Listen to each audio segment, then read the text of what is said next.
cái nhây vậy? Cam thiệt cái nhây cái thọt.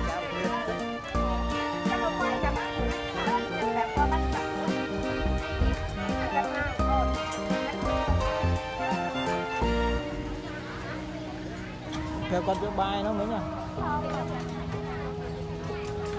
I wore my heart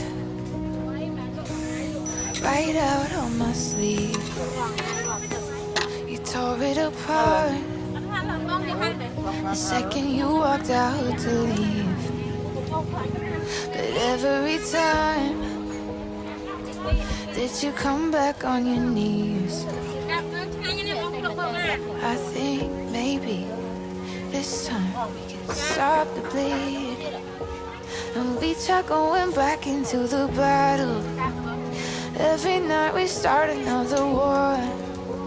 I hate it that it's harder to remember what we're fighting for.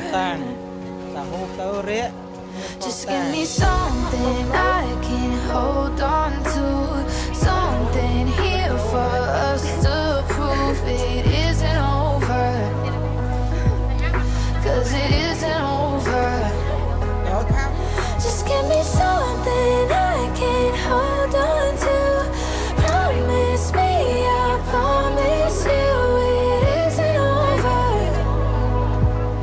'cause it isn't over. Knew from the start it wouldn't go to plan. Running through the dark, you took me by the hand. Now here we are, just turn over. Knew from the start it wouldn't go to plan.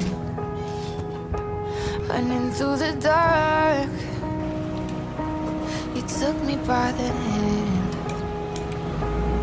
Now here we are, just trying to understand. I think maybe this time we got a chance. And we try going back into the battle. Every night we start another war. I hate it that it's harder to remember what we're fighting for.